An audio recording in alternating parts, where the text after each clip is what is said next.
Morning student. आज हम कक्षा 7 के हिंदी ग्रामर में चैप्टर 9 पार्ट 9 विशेषण जिसके बारे में पढ़ेंगे। हमने पिछली कक्षाओं में हिंदी ग्रामर में संज्ञा पढ़ी, सर्वनाम पढ़े। तो किसी व्यक्ति वस्तु स्थान के नाम को हम संज्ञा कहते हैं। उनके स्थान पर प्रयुक्त होने वाले शब्दों को यानी कि संज्ञा के स्थान पर प्रयुक्त होने वाले शब्दों को हम सर्वनाम कहते हैं। आज हम विशेषण पढ़ रहे हैं। विशेषण मतलब कि जिन संज्ञा और सर्वनाम के बारे में हमने पढ़ा, उन संज्ञा और सर्वनाम की विशेषताओं के बारे में बताना या उनकी विशेषता बताना क्या कहलाता है? विशेषण। विशेषण का शाब्दिक अर्थ है विशेषता उत्पन्न करने वाला। जिस शब्द के द्वारा संज्ञा या सर्वनाम की विशेषता बताई जाए उसे विशेषण कहते हैं। जैसे राजा दशरथ के 4 पुत्र थे। अब राजा दशरथ, उनके पुत्र थे। पुत्र संज्ञा है, कितने थे? 4। तो ये उनकी विशेषता हो गई। मुझे पके फल पसंद है। अब फल क्या है? संज्ञा है। किसी का नाम आ गया, किसी वस्तु का नाम आ गया। अब फल कैसे पसंद है? पके हुए। तो ये उसकी विशेषता हो गई। उसी प्रकार से विशाल बुद्धिमान और परिश्रमी बालक है। एक बालक है विशाल, जो कि बहुत बुद्धिमान भी है और परिश्रमी भी है। ये दोनों उसकी क्या हो गई? विशेषताएं हो गई। वैसे यह पुस्तक मेरी है। अब पुस्तक अब यहाँ पर अपने को लग रहा है कि जैसे कि इसमें विशेषता क्या बता दी गई है, लेकिन पुस्तकें तो बहुत सारी होती है, परंतु यह किसी अपनी पुस्तक की तरफ संकेत कर रहा है। जैसे मैंने इस पुस्तक के लिए कह दिया, इसके बारे में मैंने संकेत करते हुए कहा कि यह पुस्तक मेरी है, अर्थात ये मेरी ही है, इसीलिए मैंने इसके बारे में, तो ये एक निश्चित बात भी हो गई। फिर मैंने पुस्तक की तरफ संकेत भी कर दिया, इसीलिए ये क्या बता रहा है? इसकी विशेषता बता रहा है। तो यह शब्द क्या है? सार्वनामिक विशेषण है।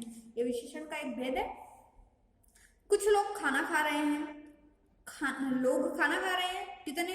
कुछ, जिनकी संख्या निश्चित नहीं है, परंतु उन लोगों की जो विशेषता है वो कुछ है।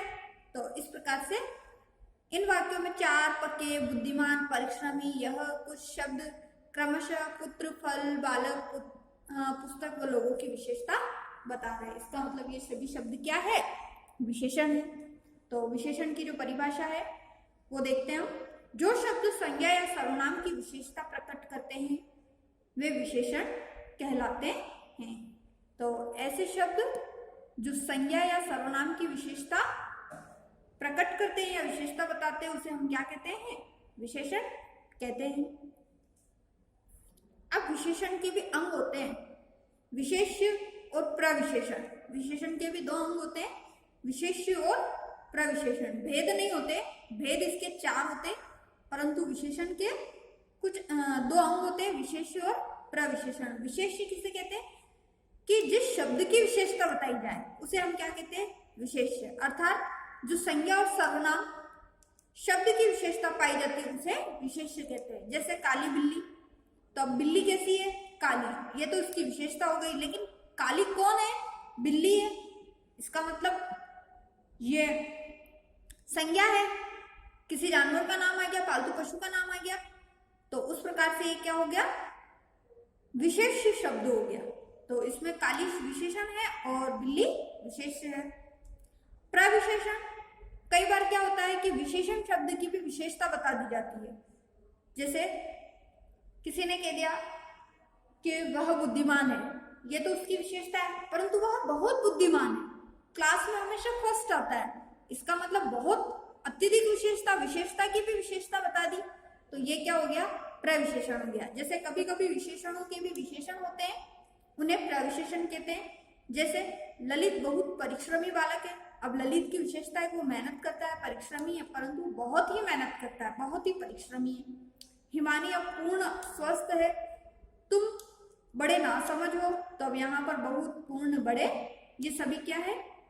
अब नासमझ यानी कि उसमें समझ नहीं है, परंतु बड़ा ही नासमझ है, उसमें बिल्कुल भी समझ नहीं है, इसीलिए ये सभी शब्द क्या हो गए? बहुत, पूर्ण और बड़े। तीनों शब्द प्रविशेषण हो गए, जो कि विशेषताओं की भी विशेषता बता रहे हैं। अब विशेषण के भेद, जो कि आपकी पाठ्य पुस्तक में 4 भेद दिए गए। गुणवाचक विशेषण अर्थात व्यक्ति के गुण, दोष, अवस्था, रंग, रूप, आकार आदि के बारे में बताए। परिमाणवाचक विशेषता तो वह विशेषण शब्द या वह शब्द जो संज्ञा सर्वनाम के माप, तोड़, परिमाण संबंधी विशेषता बताए। फिर संख्यावाचक विशेषण तो वह विशेषण शब्द जो किसी व्यक्ति, वस्तु, स्थान आदि की संख्याओं का बोध कराए। फिर सार्वनामी जो कि सर्वनाम शब्द हो, सर्वनाम से ही संबंधित हो रहा है इसलिए सार्वनामिक विशेषण है, जो कि सर्वनाम शब्द हो जिसको हम संकेतवाचक विशेषण भी कहते हैं। जैसे यहाँ पर एक उदाहरण आया था, अभी मैंने कहा यह पुस्तक मेरी है। अब यह शब्द सर्वनाम भी है और मैंने इस पुस्तक की तरफ संकेत करते हुए कहा कि यह पुस्तक मेरी है। इसका मतलब ये क्या हो गया, सर्वनाम शब्द हो गया और सार्वनामिक विशेषण भी बन गया, संकेतवाचक विशेषण भी बन गया।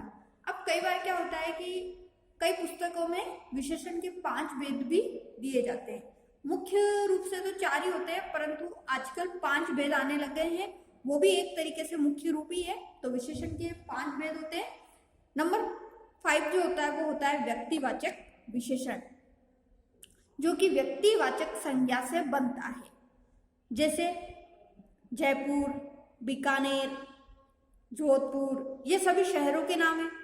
अब इन शहरों से ही इनमें कुछ प्रत्यय लग जाता है और प्रत्यय लगने से क्या हो जाता है, वो शब्द विशेषण बन जाता है। जैसे कश्मीरी शॉल बहुत गर्म है। अब शॉल जो कि कश्मीर की बहुत प्रसिद्ध है, तो वहां की बहुत ही गर्म होती है, इसीलिए क्या कह दिया, उसमें प्रत्यय लग गया ई, कश्मीरी शॉल। तो ये क्या होता है, व्यक्तिवाचक विशेषण होता है। तो आज हम विशेषण के भेद नंबर 1 गुणवाचक विशेषण के बारे में पढ़ेंगे आगे।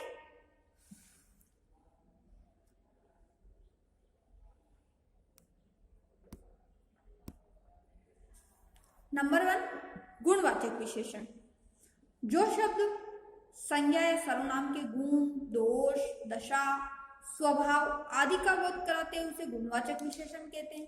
जैसे गुण, किसी व्यक्ति के गुण क्या है, उसमें क्या क्या अच्छाइयाँ हैं, वो अच्छा है, वो परिश्रमी है, मेधावी है, वो वीर है, वो शांत है, योग्य है, दयालु है।